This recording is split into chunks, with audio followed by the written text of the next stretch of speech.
As a student of biblical archaeology and ancient Near Eastern archaeology in general, going to Egypt was everything. So I got my first visa ever. It's like official. I'd read the books and I'd read the articles about ancient Egypt. I'd seen the photos and videos of ancient Egyptian sites and artifacts. So I knew that Egypt was monumental.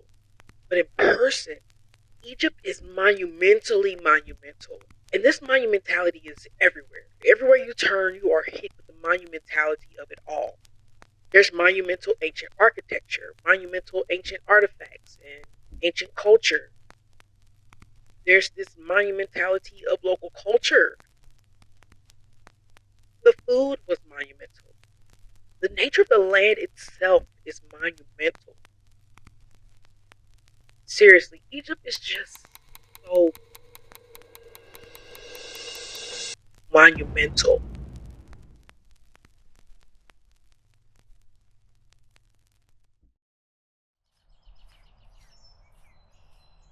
So as soon as you get into the Karnak Temple Complex, you are immediately hit with this grand, massive, giant, whatever type of dramatic adjective you can think of that. Seriously, you go through security and then boom, you are hit with this massive structure of a wall. It takes no time letting you know just how amazing this temple complex is going to be. And I remember my initial reaction to just entering the complex. I remember I felt like my heart was going to explode from being too awe stricken. I don't know if that's a word, but that's really what I felt. I was like, oh, this is too much. This is a lot to take in. And I realized that that's a bit dramatic, but hey, I'm dramatic. But you know what? If you know, you know. And once you go, you'll know.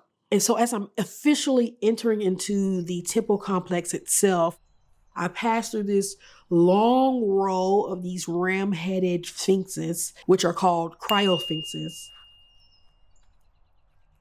And so after passing through this row of cryosphinxes, you go through the first pylon. That's the big first massive wall. They call those walls pylons. And so you go through the first pylon and you enter into like the first court area. And once you get into that area, there's some more cryosphinxes. There are tons and tons of statues. There's tons and tons of hieroglyphs. You even have workers who are working to restore some of the original coloring of the carvings and hieroglyphs. And I'm just in this space trying to like take all of this in because it's so amazing. It's so awesome. Like it's a lot to take in. And y'all listen, I thought my heart was going to explode from the initial and the first parts. I thought my heart was going to explode then. But baby, when I tell you, once I walked through that second pylon, the second wall, honey,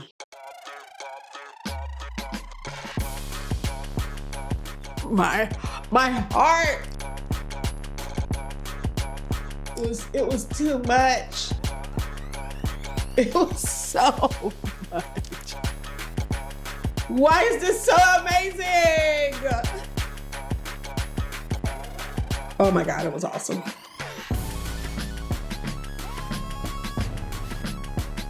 So I walk into the great hyperstar hall, y'all, and listen, I froze. No, seriously, I could not move because I was just really trying to take it all in, trying to take in this open air space with column upon column upon column.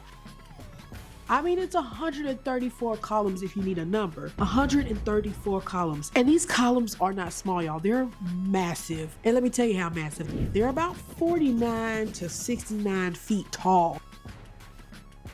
Can you imagine being in a space of over 100 columns that are 50 plus feet tall and it's just all around you? I mean, just columns everywhere. And to add to all of this, taking in all of these columns, every wall, I mean, every single inch of this place is covered in hieroglyphs or some type of depiction. I mean, everywhere. Some of which still have its original coloring.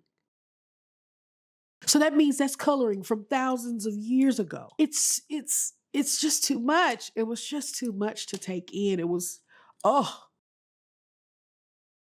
So after my initial shock and my initial awe of taking all of this in, I come to my senses, I come back down, and once I do that, I'm hit with the fact that I was like, girl, you get to work here.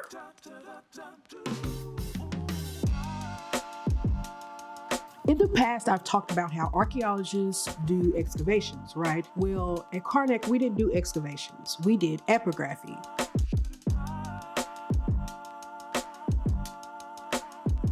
Excavations is digging, while epigraphy is recording.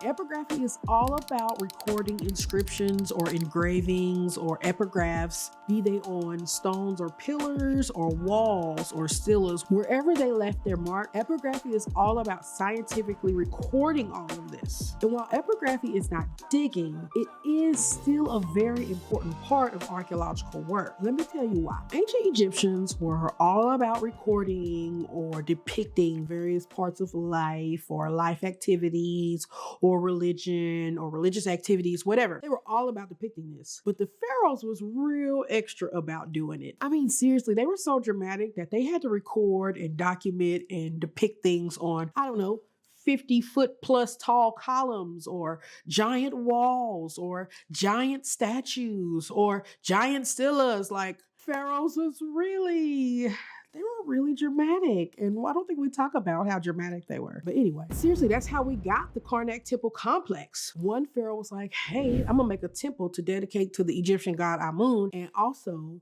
I'm gonna put up some stuff to document my achievements and my things. And the next pharaoh after him was like, hey, let me jump on that. And I want to do some dedications, but also I want to put up something to reflect my achievements and my life. And then the pharaoh after that, baby, was like, hey, let me add on to what they done already put out there. I'm gonna add my part after them. And then the next pharaoh, and then the next pharaoh, and the next pharaoh. And that's how the Karnak Temple Complex turns into this 247-acre temple complex, because pharaoh after pharaoh after pharaoh adds on, and they add their expressions because they want to depict their things. Like I said, these pharaohs are so dramatic. Now, what they was trying to do was flex and make themselves look real good. But what they wound up doing was creating all of these records of various historical events and ancient culture. And that's where epigraphy comes in.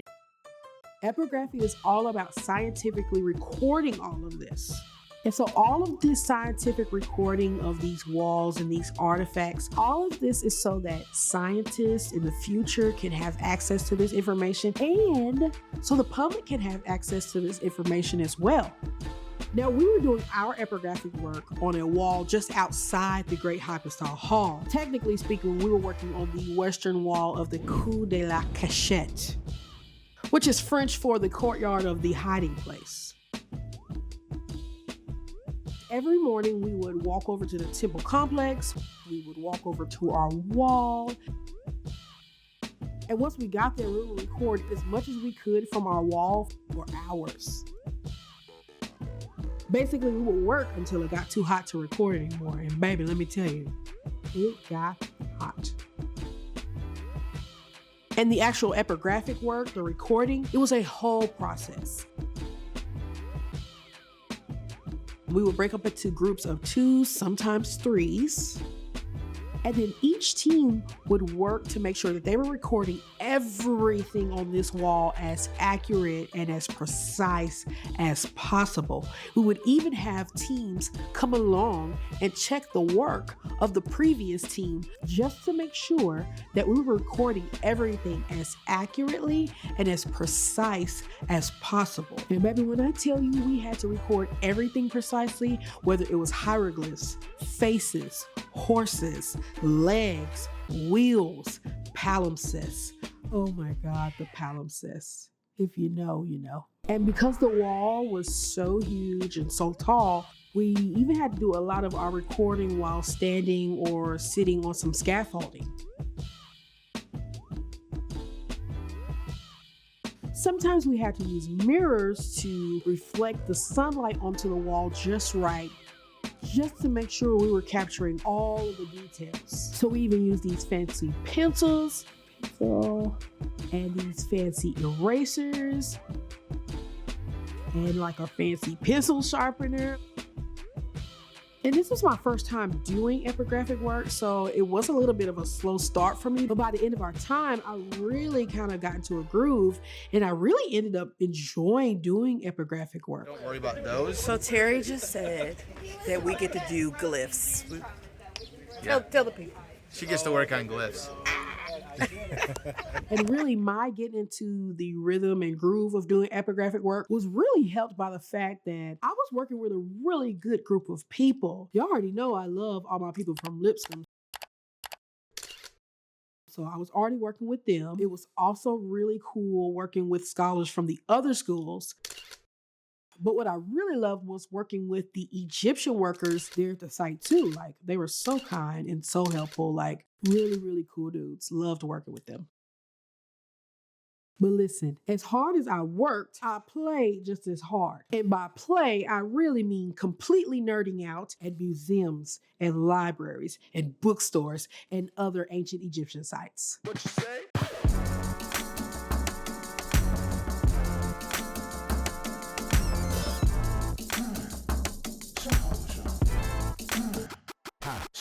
It was during our off time that we got a chance to go and visit some of the other ancient Egyptian sites. I got a chance to go to Medinet Habu, which is the mortuary temple of Ramses III.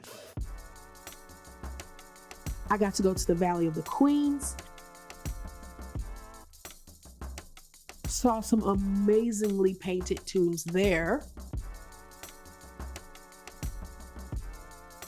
We went to the village of Deir el Medina. That was awesome. It was amazing to go to the Luxor Temple at night and get the chance to see it all lit up.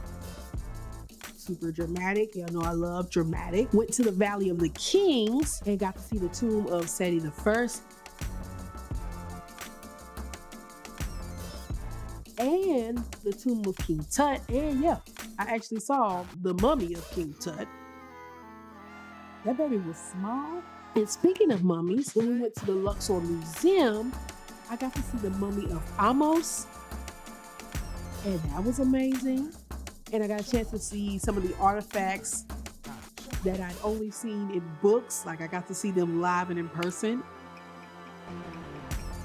Nerded out completely. And of course, I got a chance to go see the famous pyramids in Cairo and the Sphinx. But the highlight for me was going to the Temple of Hatshepsut. Now, if you don't know about Hatshepsut, then you need to know she was the ultimate ancient Egyptian baddie. Okay? Basically, Hatshepsut was like, everything the men pharaohs is doing, I'ma do it too. So listen. Hatshepsut was like, I'm gonna make statues. I'm gonna make a bunch of statues. I'm gonna do a boy version, girl version. She was like, I'm making temples. So she did like little temples, but then she was like, no, I'm gonna do a big old temple. And I'm gonna document all the stuff I be doing in this big old temple. And baby, when we got to her temple, I was like, I am here for this. What you say? This temple, it was amazing to actually see it. I had read about it and researched it and saw so many things in textbooks and articles, but to see it in person, it really spoke to the type of pharaoh she was and how she was really intentional about letting you know that she was that girl, like she was that pharaoh. And again, it was another space where I got to nerd out on epic nerd proportions.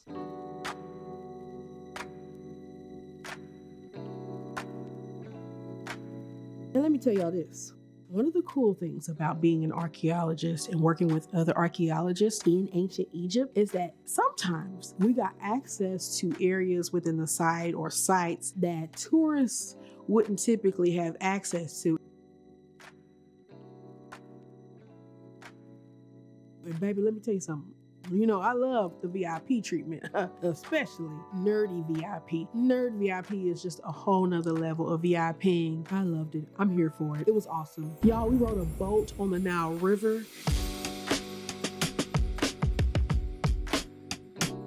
Y'all, I was on the Nile River.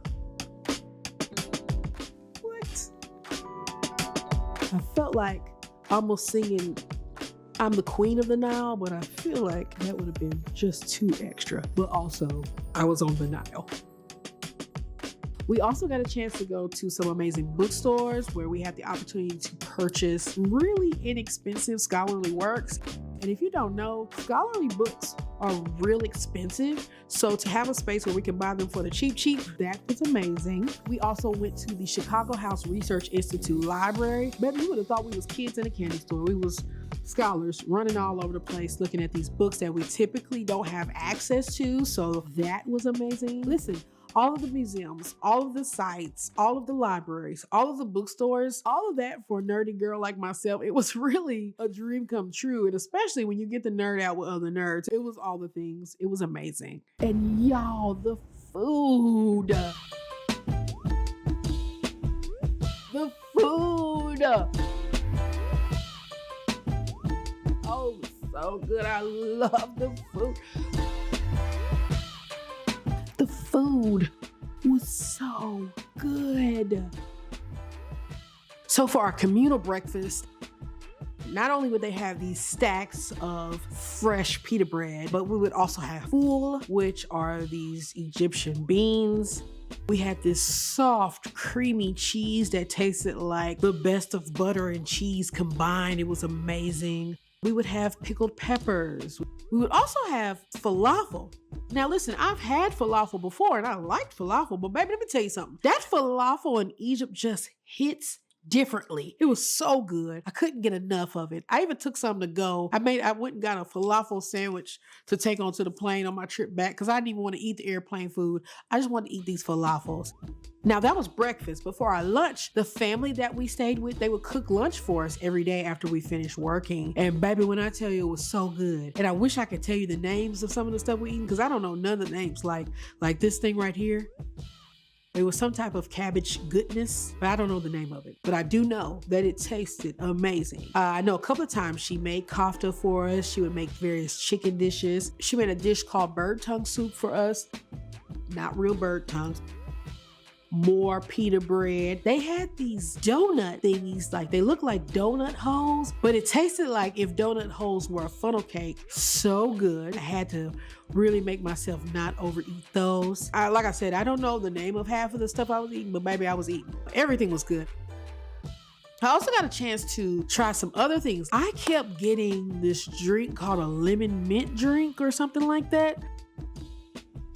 It was so good and refreshing, and all of the places we went to would have this drink. And so I would get this drink every time. So this lemon mint. I had some delicious shawarma. I even had a chance to try a very popular Egyptian dish called kosheri.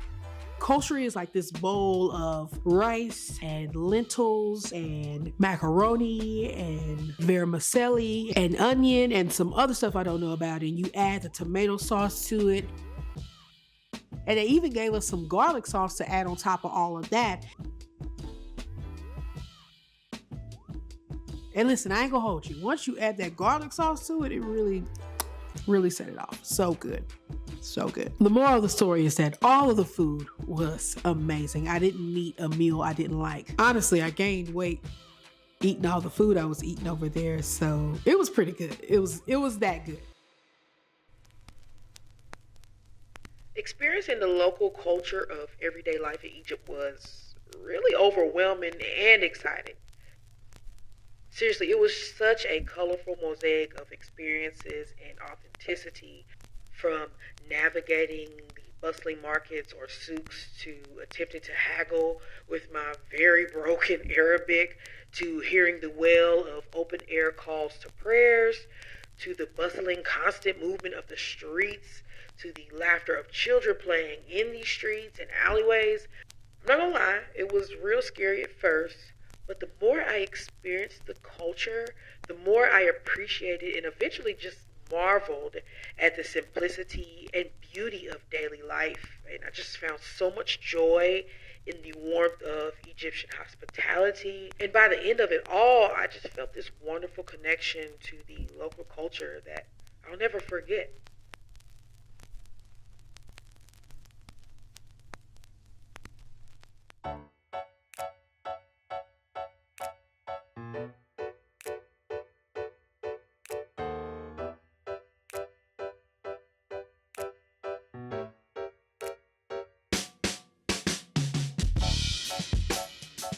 You know, I never thought that I would be a person who would go to Egypt and experience everything that Egypt has to offer. I never thought I would get to do something like this, but I did. I got to experience Egyptian culture both as a tourist and as a local. I got a chance to eat amazing Egyptian food. I got to meet and work with some amazing people. I got to see amazing historical sites. I developed a new archaeological skill. I got to learn so much, and I loved every single moment. I am truly grateful to everyone who helped me get to this space. I can never say thank you enough. So again, thank you to everyone who made this trip possible. I'm so glad to be back. I'm looking forward to sharing with you some of the things I did learn, so be on the lookout for that. And as always, this is just so you know. So hey, if you enjoyed this video, make sure you like it. I'd love to get some of your comments and some of your feedback. So make sure you're doing that in the comment section below. And also make sure you're sharing this video. And if you haven't already, make sure you're following and subscribed across all of my social media platforms. That's YouTube, that's TikTok, that's Instagram, that's Facebook. Make sure you're following me across all of these platforms. I'll see you guys next time.